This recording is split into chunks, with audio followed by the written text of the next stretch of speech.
Thanks for tuning in to the Loser Kid Pinball Podcast. I am Josh Roop. With me, my co-captain, Scott Larson. And Scott, we are going to be talking about the Cactus Canyon Expanded Kit today. If you want one of these kits, where did you buy yours from? Well, thankfully, I got two of them. One, I got through Zach and Nicole Mini at Flippin' Out Pinball, and I got that, and because actually Chicago Gaming Company was very nice to send me a test kit, and so I actually got one from them. But Zach and Nicole Mini can hook you up with that, and you can hook it up to your game and totally transform your game. So definitely reach out to them, Zach and Nicole Mini, Flippin' Out Pinball. And we learned that it's not $250. It's yeah, 12. Yeah, that was a pre-order number on the website. So. Yes, that was the secure your spot number. But yes, it is $12.50. It's basically under the price of a typical topper, and so that's actually a really good thing. That adds functionality and it adds a totally different experience to a game. And we're going to talk about that today. Yep. So, and the person that brought this to life is with us today, Mr. Josh Sharp. How are you doing today, Josh? Mm-hmm. I'm good, boys. I'm good. I would say I was a cog in the wheel that helped to bring it to life. By no means did I. Okay, you were basically someone who moved it. Yeah, some of the other people on the team. But what made you? Was this like originally in the game plan for Cactus Canyon in the original Bally Williams, and you were like, "We need to make this"? What brought this? What made you guys decide to push it? This there was kind of a weird crossing of Lyman leaving Stern to start his own consulting business, doing software for sort of gun for hire business, and made a deal. He had talked to me about making a deal with Chicago Gaming to do an update for Monster Bash. Signed on to agree to do that and had asked me to help him in that development. And we started down our merry way of working on a Monster Bash update. I don't know, I can't remember timing wise because now it's like 5 years ago or whatever, but somewhere along the line, Lyman and I were both aware that Doug was making the Cactus remake. And I think there was a point in time where Doug probably realized, I should not have sorted the Williams Bally classic list by price when deciding on what remakes to do. I probably should have sorted it by quality of game and realized that, Cactus was really only that expensive because of its rarity. And it was sort of an Emperor Has No Clothes game. There wasn't a whole lot there. So I know that there were plans from the CGC side to cobble it together and finish what the CGC version of the game was. And Doug had reached out to Lyman and myself about putting the Monster Bash project on hold, and I didn't realize how, insert bad word, Cactus is as far as a game. Would you guys be willing to step in and help our team get this to some level of quality that can match what we've done with, what our customers have expected out of Medieval and all the other Lyman games that Doug had been selling for years at that point? And so Lyman and I had we sort of had and we were talking every day at this point for Monster Bash that, had some ideas of I think we could do something here to help, and agreed to put the Bash update on hold and jump in to try to take Cactus to whatever level we could to make it the best game we could with the constraints that we had as part of that development. Now, when they announced it, now there's been many versions of this code. So there's the original one, and we all know that Williams was basically closing shop. And so they did as much as they could on the game. It was their last game before Pinball 2000. So they kind of pushed it out completely unfinished. And if you've played an original, you definitely know how bare bones that code really is. Yeah. There were other attempts. There was like a Cactus Canyon continued, so a homebrew type project. Now, you guys also released some version of an updated version for Chicago Gaming Company when this came out originally. Like We did. it So did have some things, but it wasn't the full project. But you had to have something that was better than the original, but not quite the full fleshed out version. so Am I catching that story right? yes, so worthy of what Chicago gaming could have released and what they did release for the what we would call their base game. Sure. But Lyman's a crazy, and when he jumps in, man. The dude was a perfectionist, and once being a part of that creative process with him and being able to sort of talk about all the things that he wanted to do, not only software wise, but he had like hardware wise, trying to get the saloon mech back in. He came up with the idea for the lock sign, all this stuff of just like, we could do anything we want. And part of the plan that we ended up pitching Doug was, hey, we have this sort of 12-course menu that by the end of the work we want to do is where we want it to be. And we sort of picked a line in the stance of, and I still have our Google Doc that we were working with, but at what point should something be a part of the base game? And at what point would this be added content that customers would not expect? And I think, we drew that line based off of sort of, if you did play the original game and you realized how much stuff was not in there, it became pretty clear for our roadmap of like this really should have been in the Williams game. It goes over in this column. This whole idea for the saloon mech integration, that's a part of the update. There's no way a customer buying Cactus would have expected this thing to be in their product. So we sort of, the outline for the work was all of it, and then sort of it was just placing it in buckets of like, is this going to be part of the release game or part of the extended kit? Okay, so the one thing I do have, and I will fully admit, by the way, that I did talk about my own hiccups on installing the game. I will totally admit that was totally me misinterpreting what I was supposed to do, because I actually stripped two parts on it, but it was because I was trying to install it um, in a, I guess, in a different way. So the one recommendation I would have is when you're putting it in, just tighten the back setbacks. They're the little posts that look like hex things. Just tighten those by hand and then tighten them from the side, not on the top. By me trying to do it from the top, that's how I actually stripped a switch on there.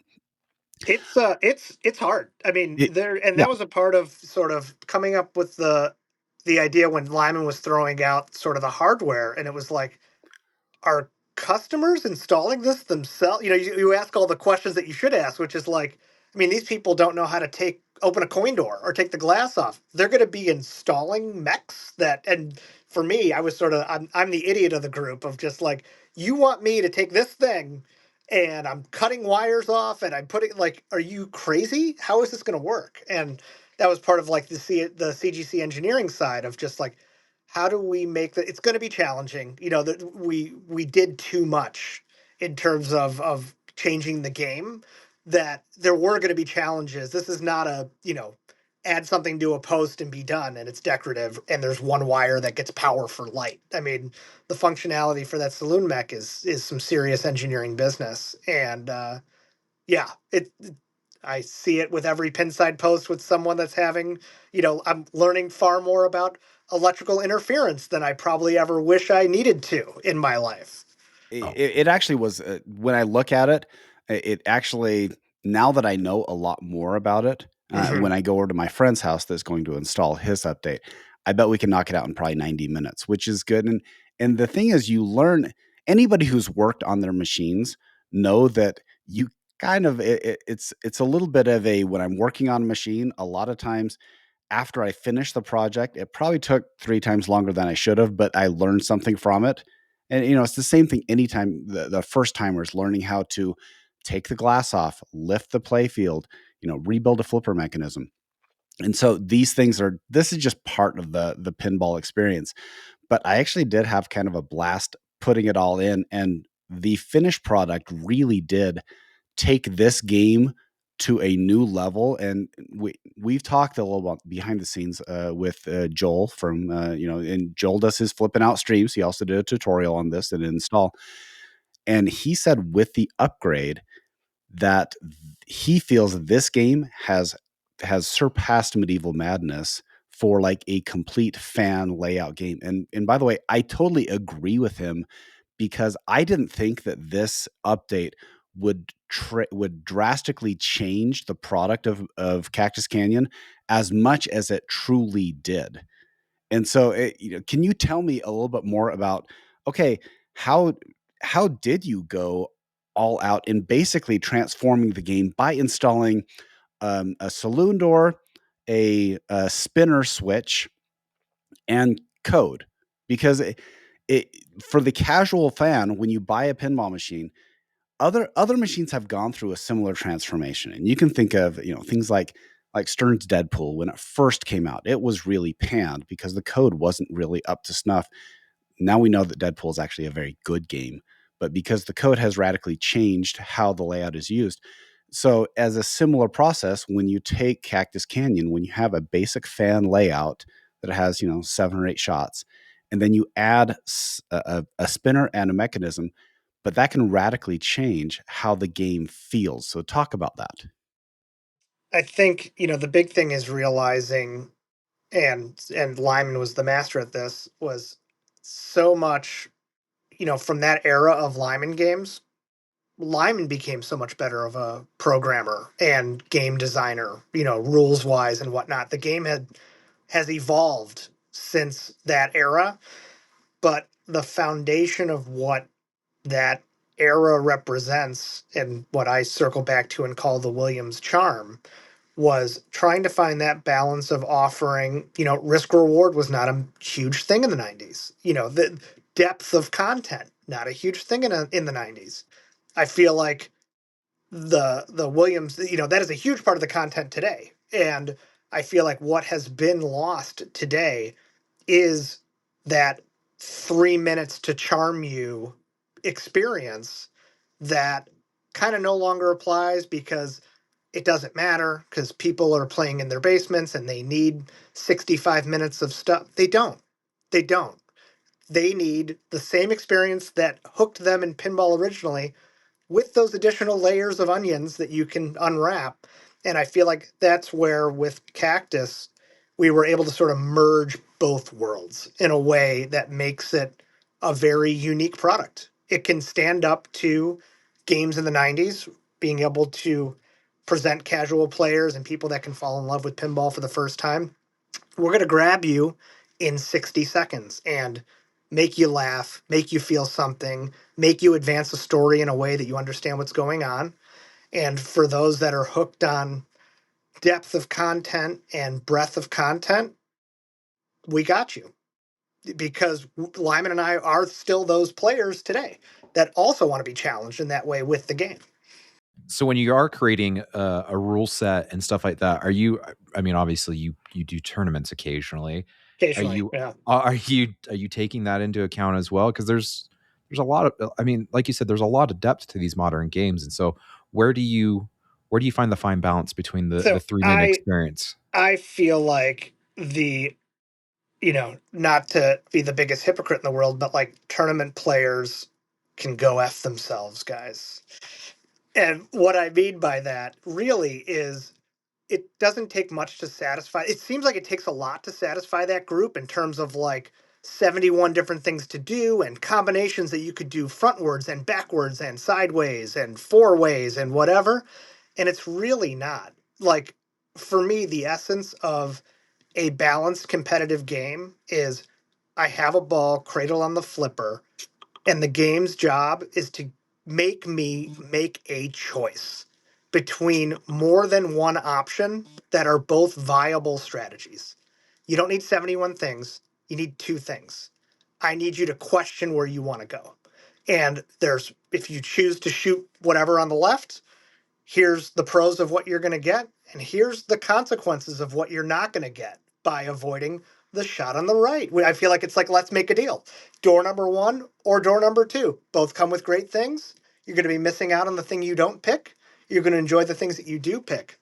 And it's really it's that simple to hook tournament people, because you just need, and that was, a big part of the score balancing and stuff with Lyman and I play testing the crap out of this thing, is, you have a ball in the flipper and it's like, why didn't you shoot that?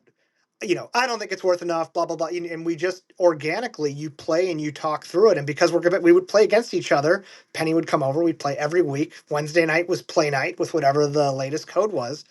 And it's like, what if I make the value this? Do you shoot it? No, I don't think so. What about this? And you just start making soup. You turn something up in a way and it's like, now I'm intrigued. Maybe I do shoot that left ram. I haven't the last 3 months, but now I'm considering it. And it just, for better or worse, and Lord knows with CGC, the one thing you do have is time.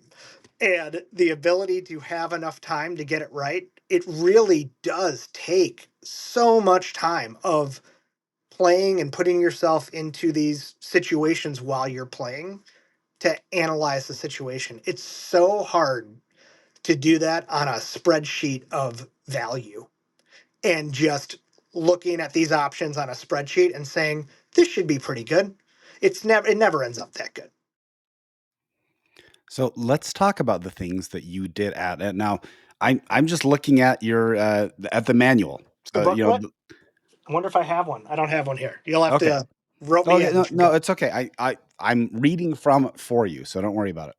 So it says this upgrade includes 10 new modes, 2 enhanced modes, many new animations, new sound and music by Rob Berry, never before heard original sounds, a saloon mechanism spinner. And so, okay, so I want to go through the modes and tell me how these, because that's actually crazy when you think about it, because most people will buy some sort of mod or some sort of topper. And the big selling thing right now is the topper is you get a random exclusive mode that you're not going to use. Okay. That's the big selling thing. And with some plastics. And by the way, I'm a total sucker for toppers. I have them on every game except for Iron Maiden. If someone has an Egypt topper, let me know. But okay, so I'm going to start going through and I want you to tell me about how the modes are changed. So first off, you have a skill shot hurry up. Mm-hmm. And so, and I know about it. So basically you pull it, it's part of that rotisserie thing in the, in that little spinny thing that it's going through. And if you get it, you have to shoot the left orbit. Right? Very good. This is perfect. If you should be able to talk through these, which would let me know that like we did a decent job at making this understandable for you.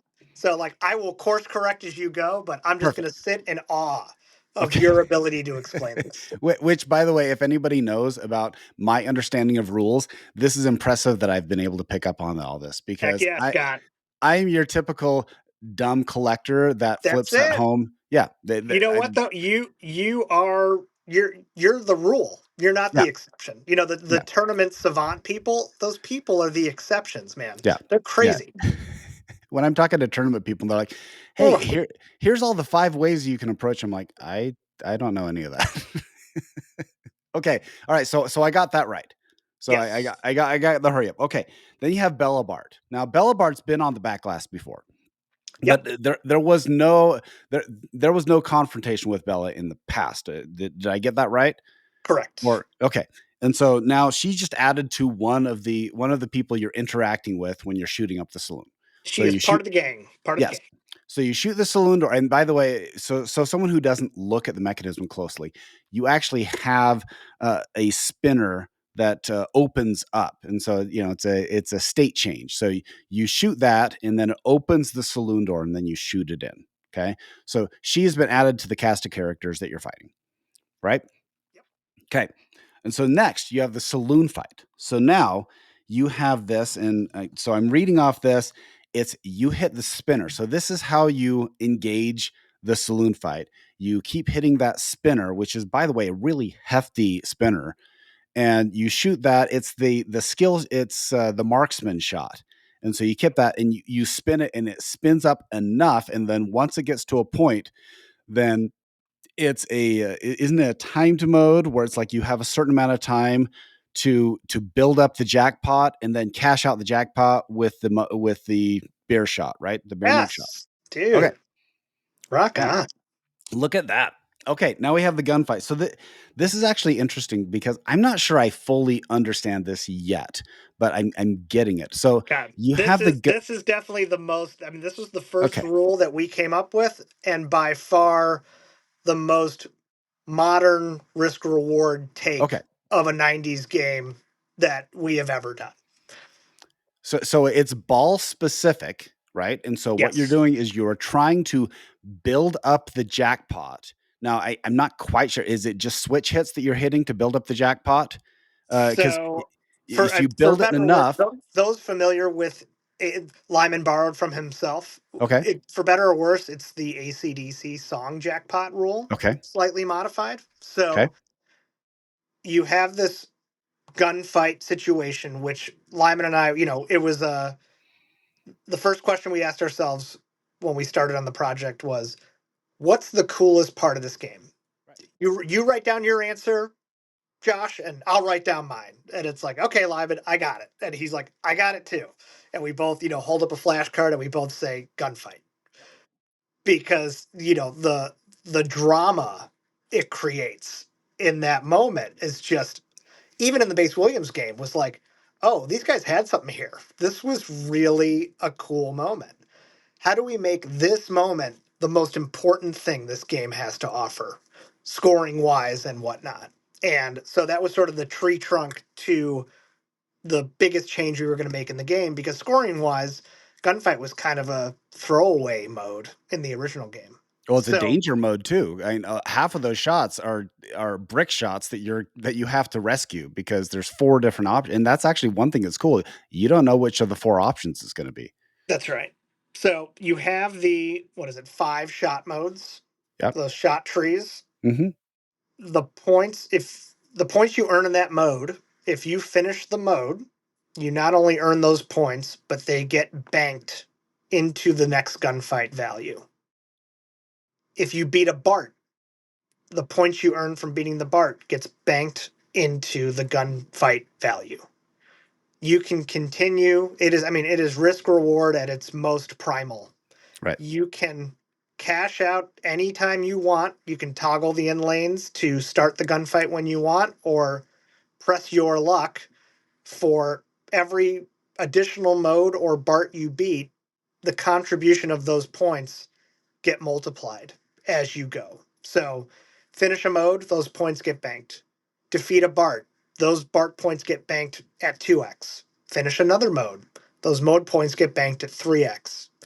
Defeat another Bart, those Bart points get banked at 4x. So there's always this next, I don't know, do you like your 3 scoop Sunday? Because this 4th scoop's freaking huge.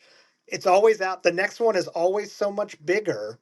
You're left balancing, do I push it or do I cash out?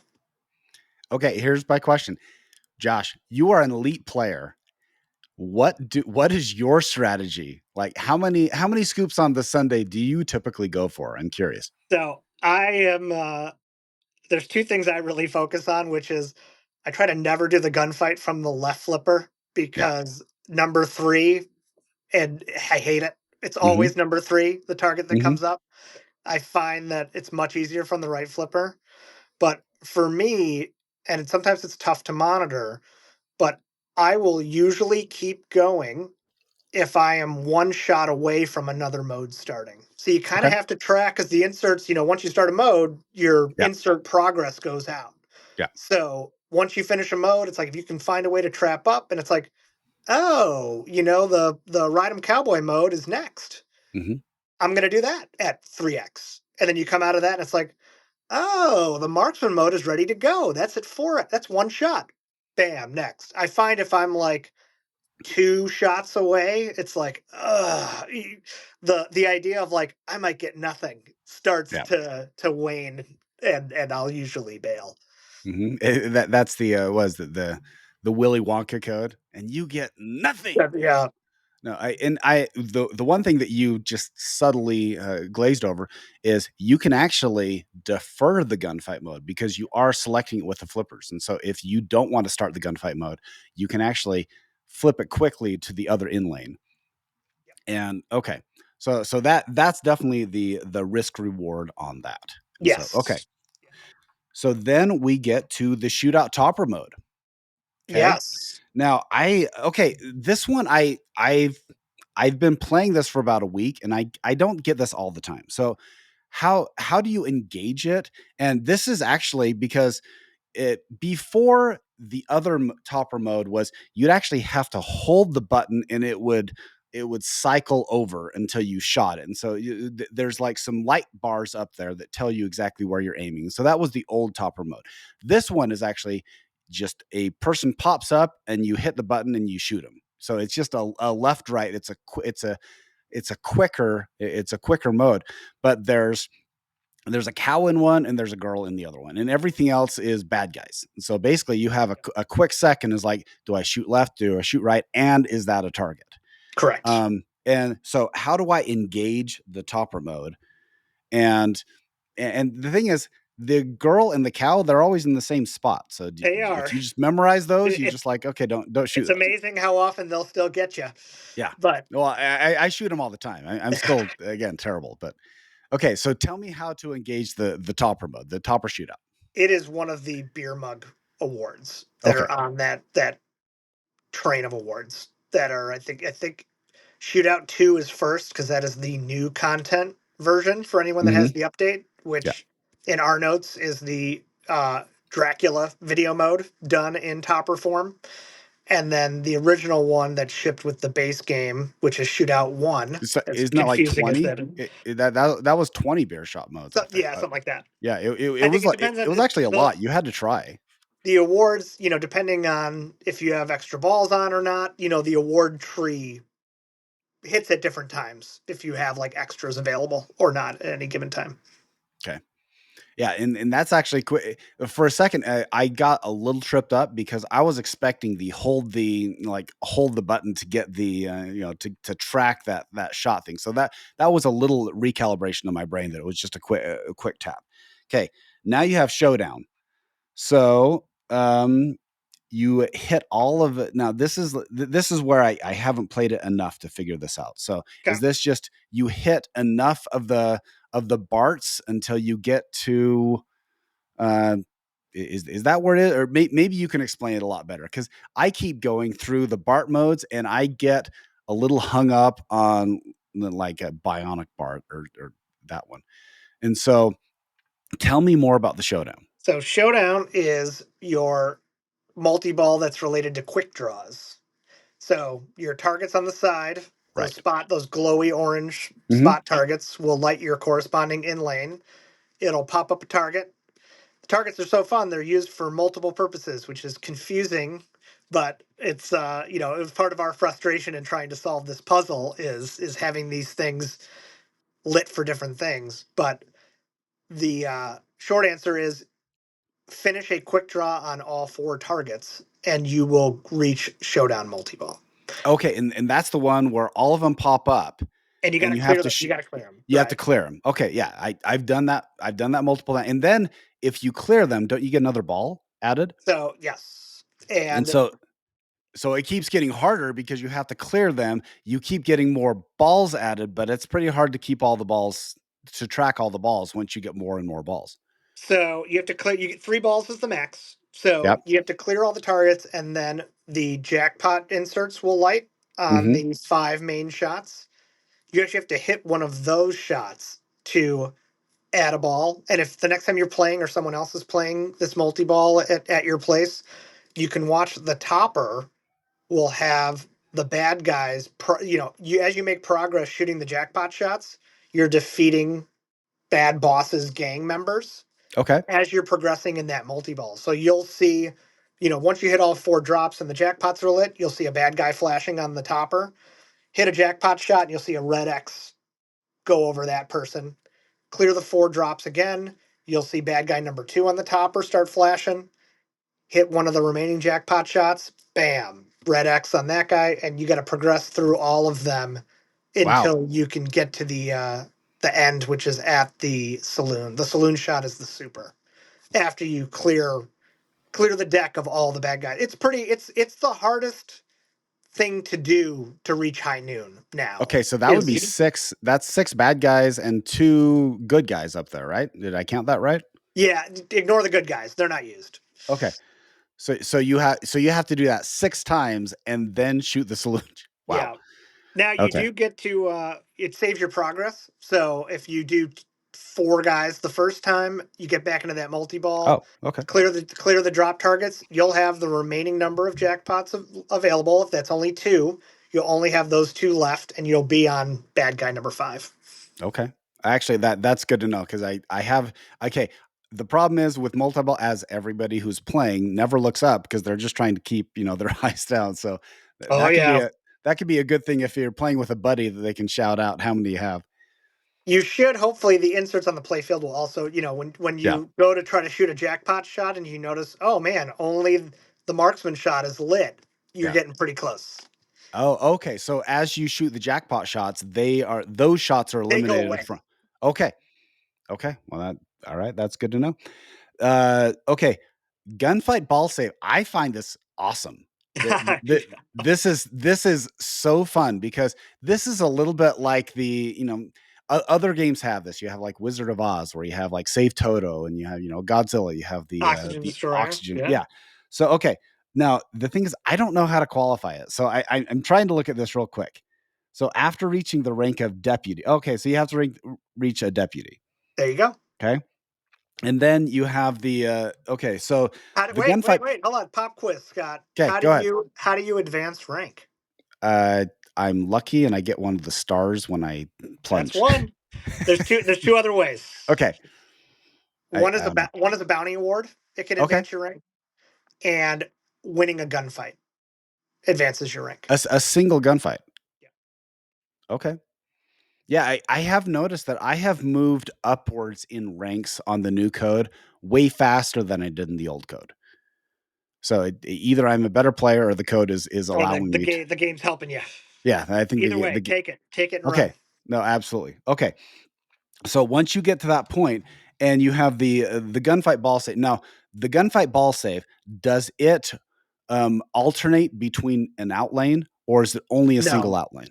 It's only the only insert we had was that left insert. That the left outline. That was one of our puzzle pieces that we needed to solve. We have this. We have this insert that says, of course, it says gunfight because it's everything in this game. There's so many different gunfights. Why is this gunfight different? It's red, and just sort of being able to riff on what can we do here, and hearkening back to like the $1 million shot on Fast Break that Mr. Gomez did way back in the day, and trying to do something fun and charming with that rather than just giving your ball back. Well, the fun thing about this is there are penalty shots. Yeah. So it shoots up all 4 of the gunfight shots, and 3 of them are red and 1 of them is green. So if you hit the green one, great, you get your ball back. But if you hit the red ones, they're like, you're dead. Yeah.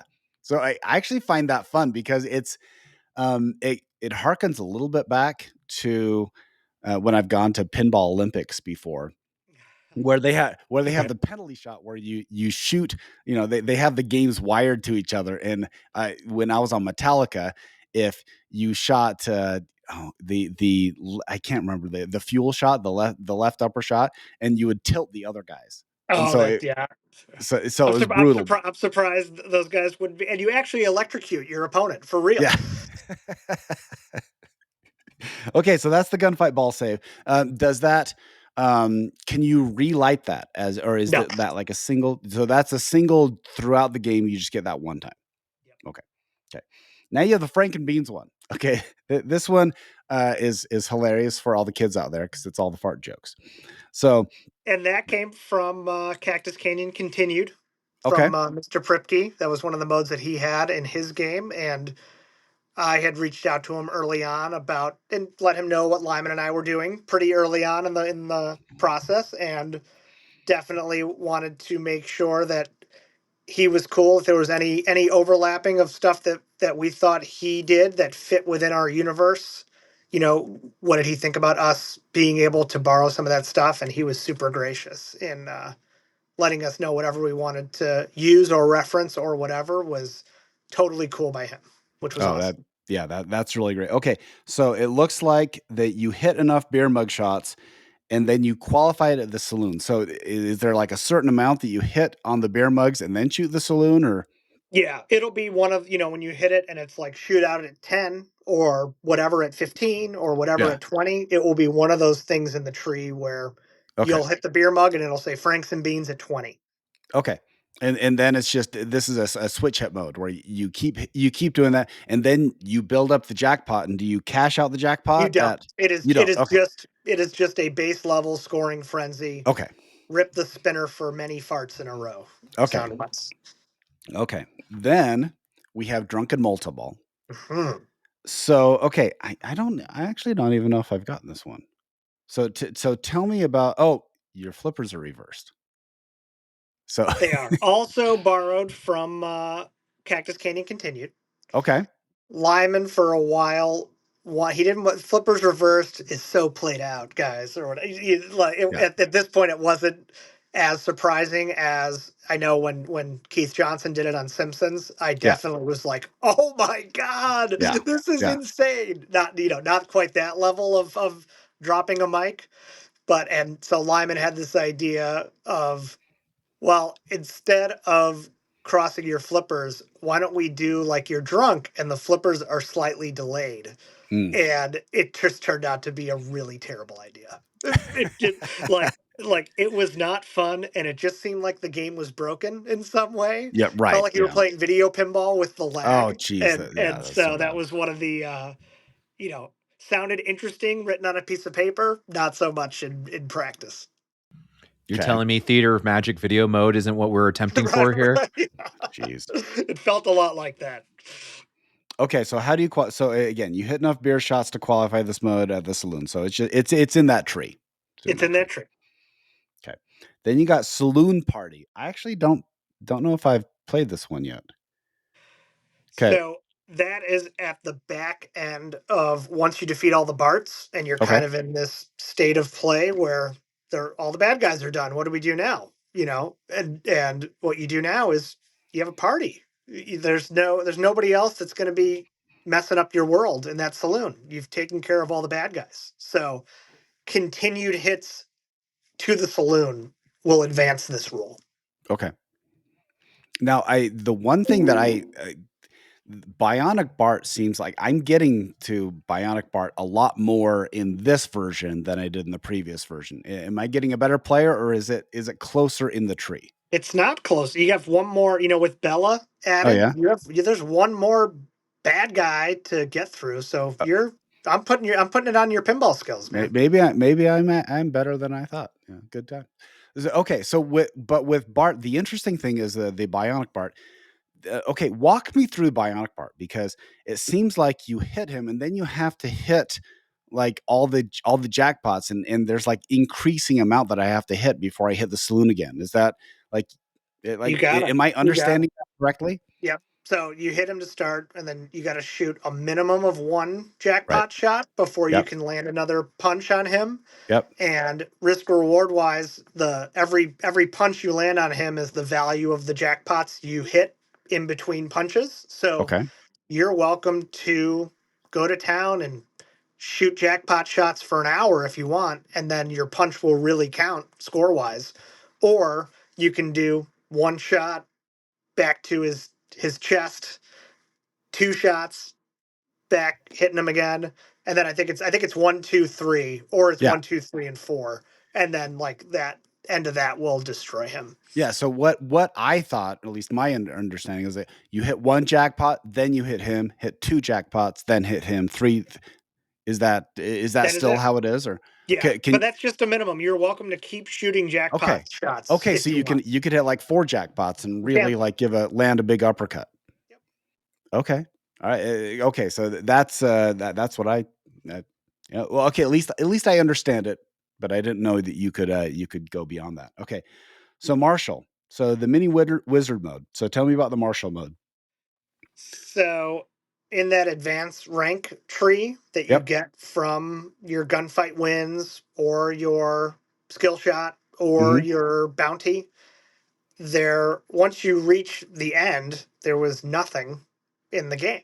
So this was another rule pretty early on that we knew, this should be something special in some way. You just advanced this thing to the end and there's nothing. So the rule there, once you get to the end, you'll see the have you reached it or you have not No, yet? I haven't reached it yet. It's hard.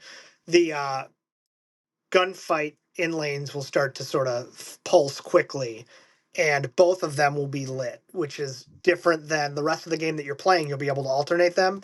You will notice a difference that these are both lit at the same time and they're not going away. Go down to either one of those, and that martial mode will start.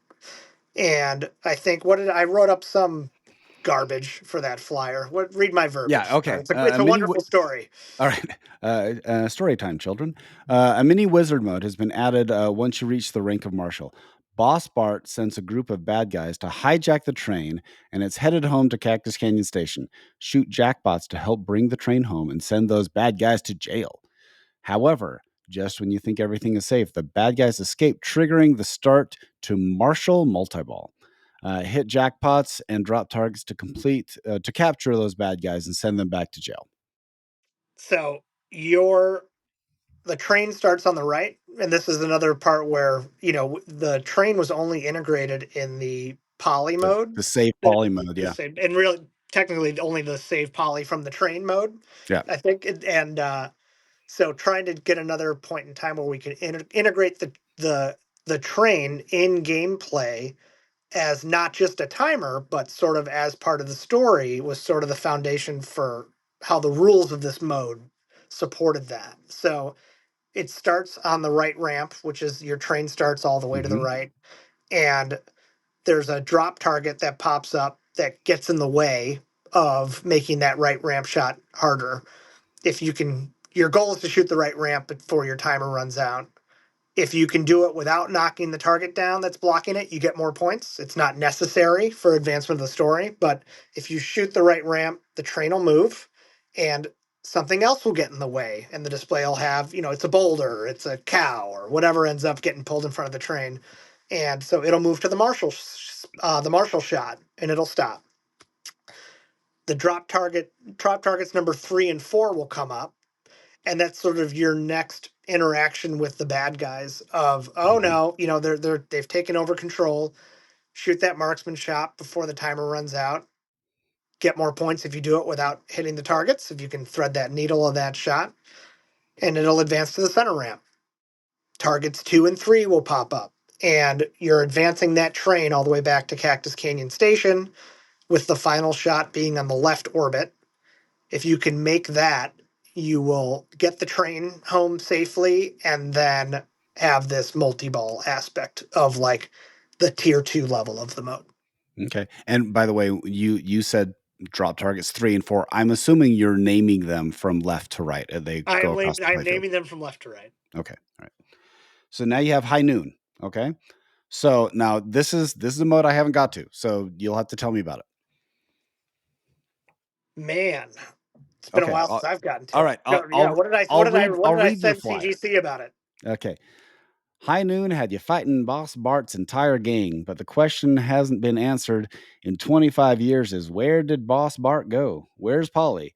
This update brings a second stage to the High Noon battle. After escaping with Polly and taking her hostage, it's time for the ultimate showdown with Boss Bart to save Polly and to bring peace back to Cactus Canyon.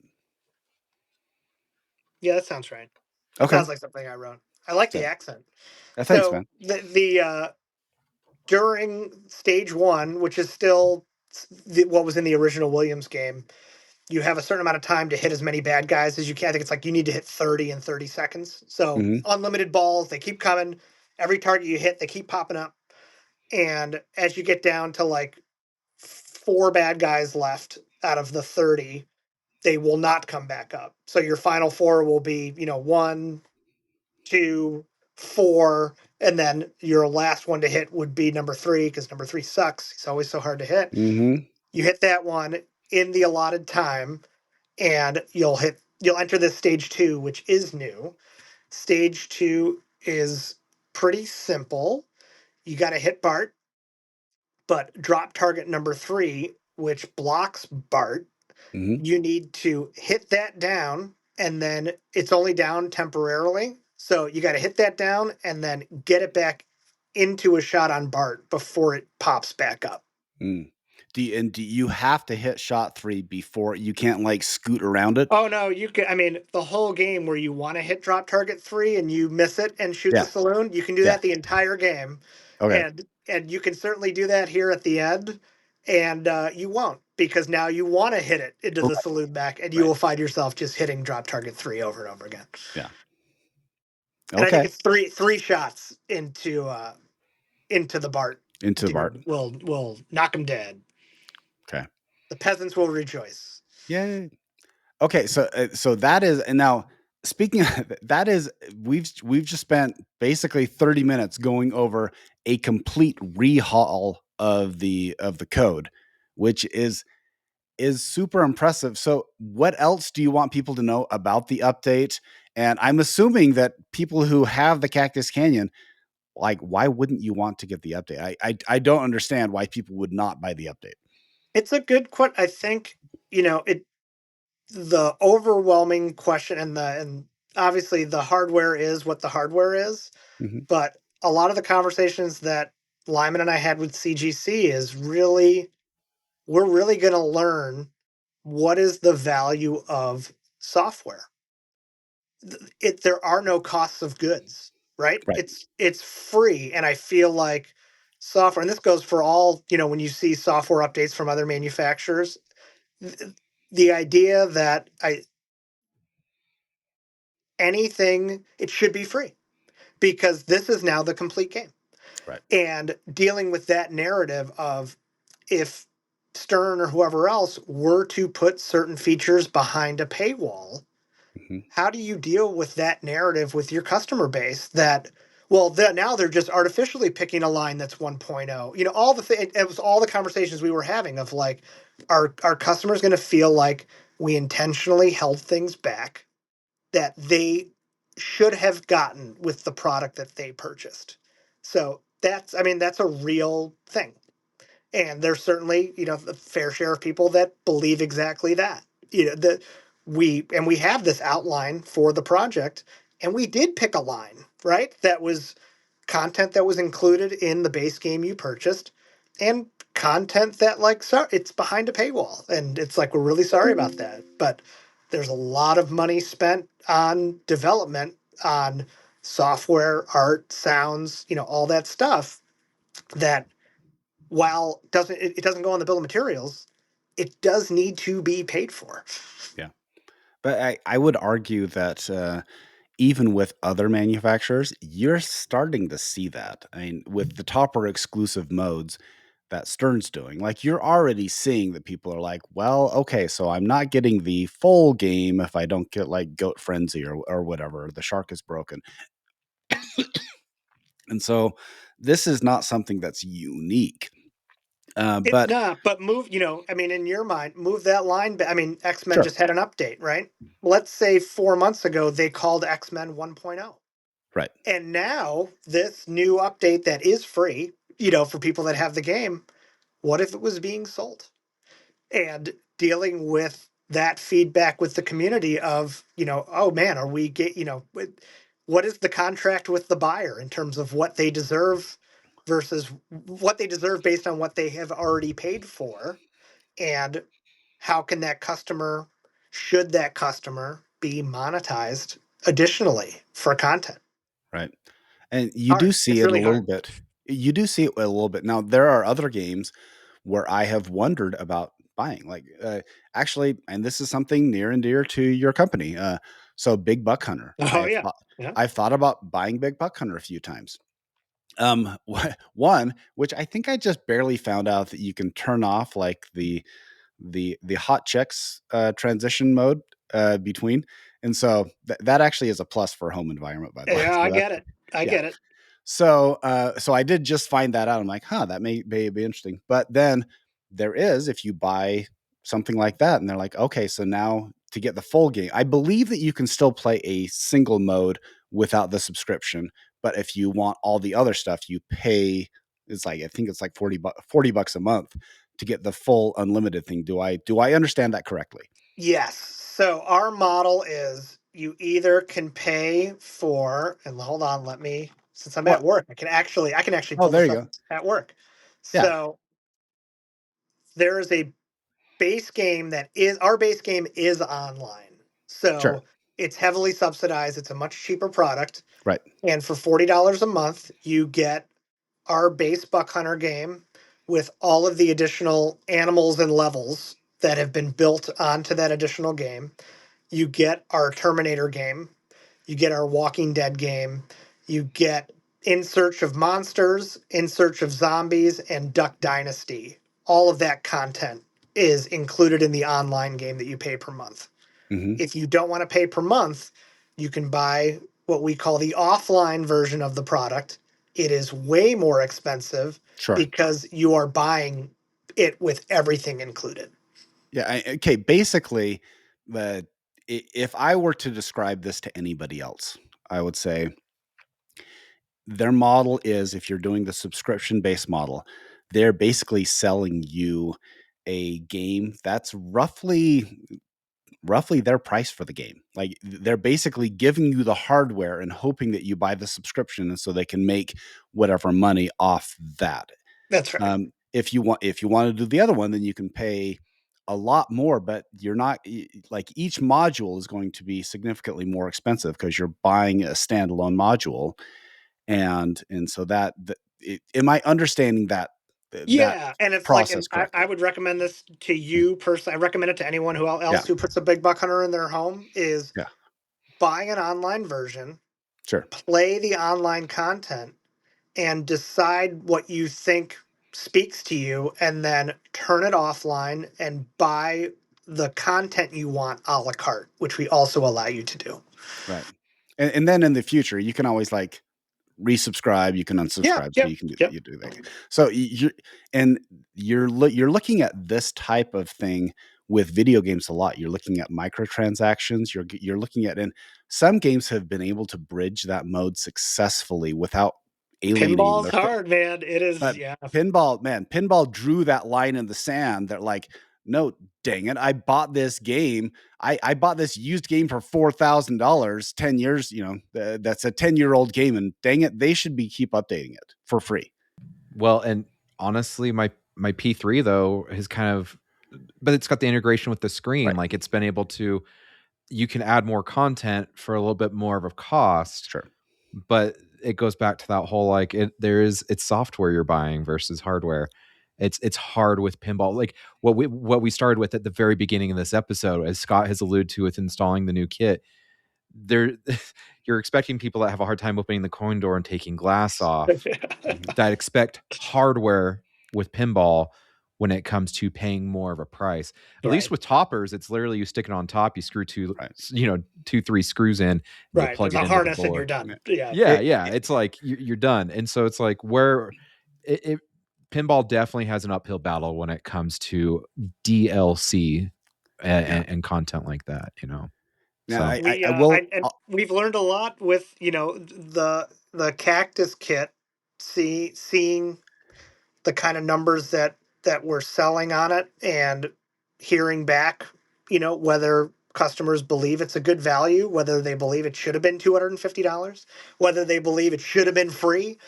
I've heard all of that different feedback, and it'll be interesting if there is another update down the line that is less hardware intensive. What does that mean? Out of the $1,250 for the value of that Cactus kit, how much of that, if it was a saloon mech that didn't have any rules functionality besides opening and closing, what's that worth?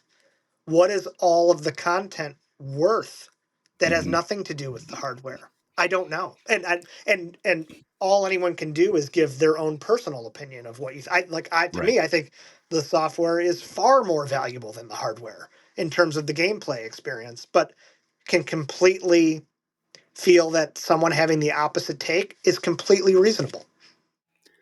I will also point out that if anybody is installing the kit and they have questions, you can definitely get a hold of me on Facebook. I can definitely help you out with that, with the landmines that I ran into because I'm an idiot. So I'm going to put a plug in there for I made it more complex than it really should have been.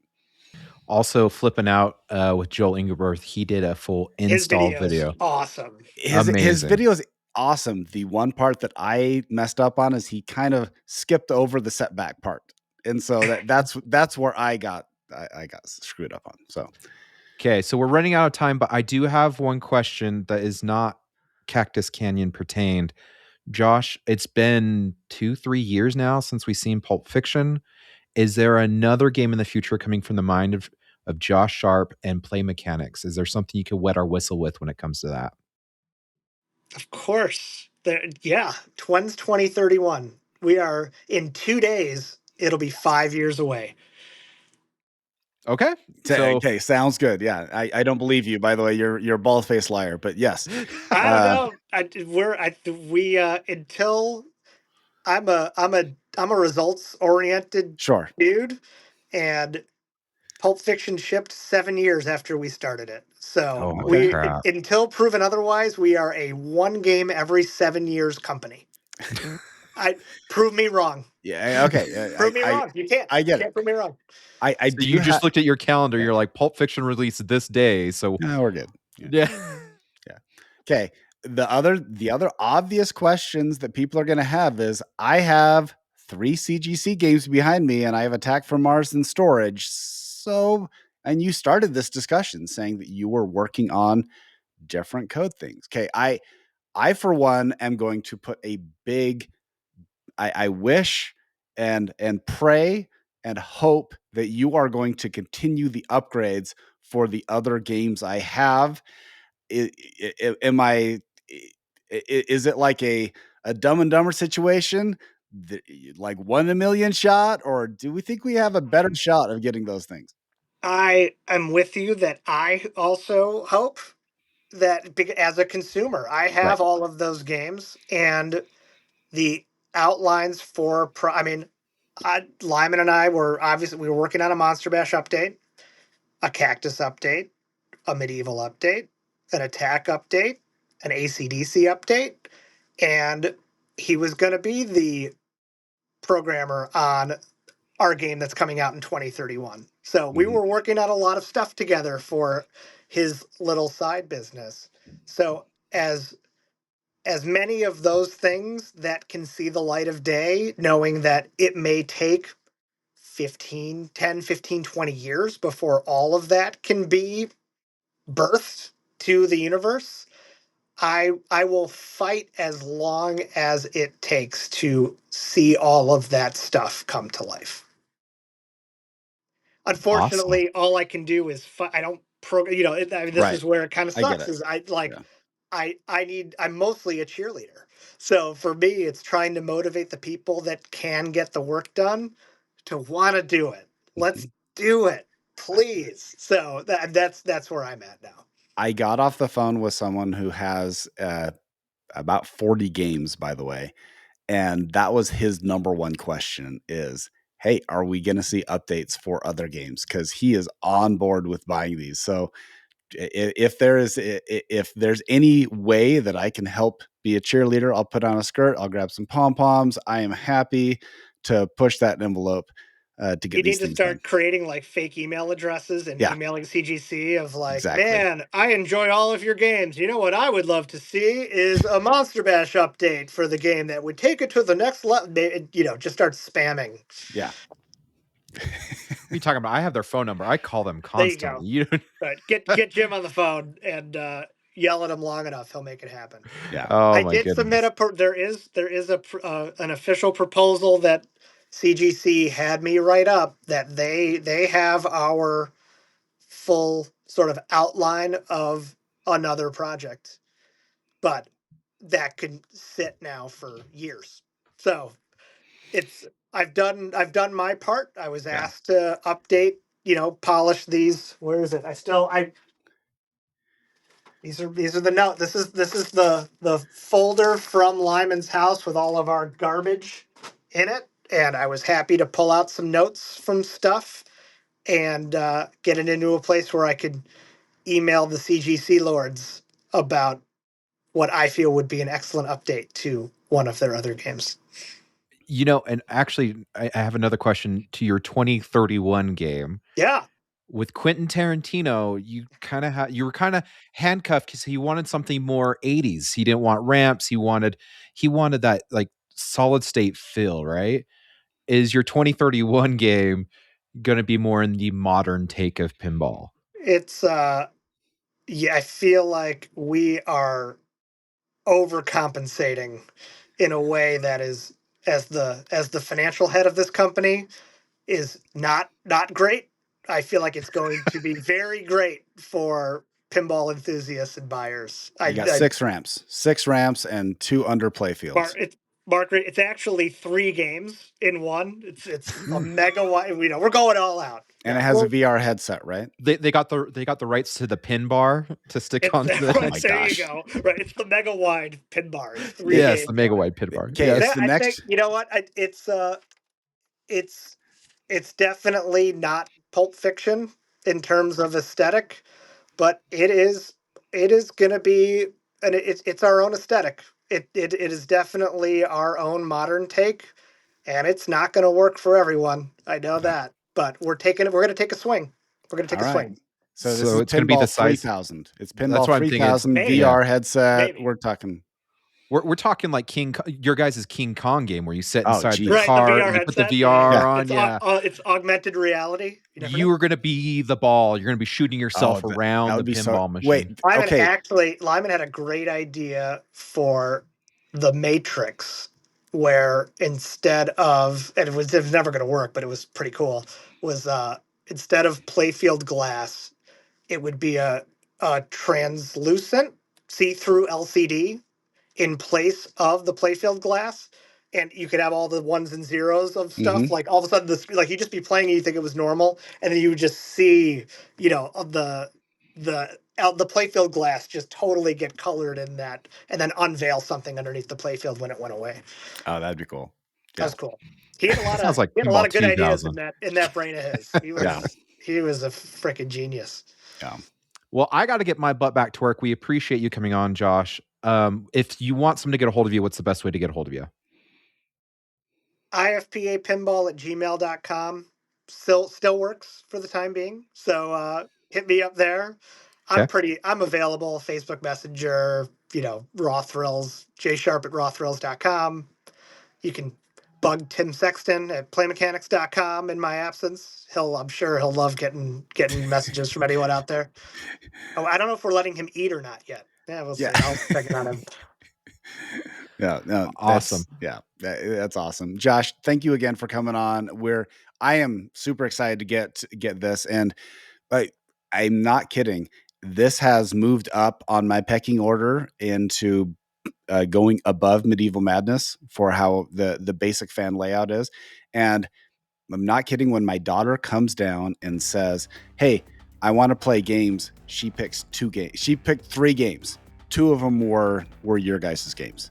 Hey. So that is her gateway. She picked Medieval Madness. She picked Cactus Canyon, and Jurassic Park was the other one. So there's something about those games, man. They just they tickle in a way that works. Yep, you have to have some sort of clear guidance to the goal, and they're the perfect mix. Yeah. If you want to get a hold of us, we are loserkidpinballpodcast@gmail.com, on all the socials @loserkidpinball. If you want silver ball swag, we still have the baseball jersey, the hockey jersey. It's hockey season. You want to look stylish at the game. Also, if you want to hit us up about Scott's blasphemous comments that Cactus Canyon's better than Medieval Madness, leave it in the comments below and hit a like. Lyman agrees. It's true. It's true. Oh, well, I'm in good company then. So, give us our last word, Scott. You know what? Definitely buy the upgrade, and if you have to wait for it, it's worth it.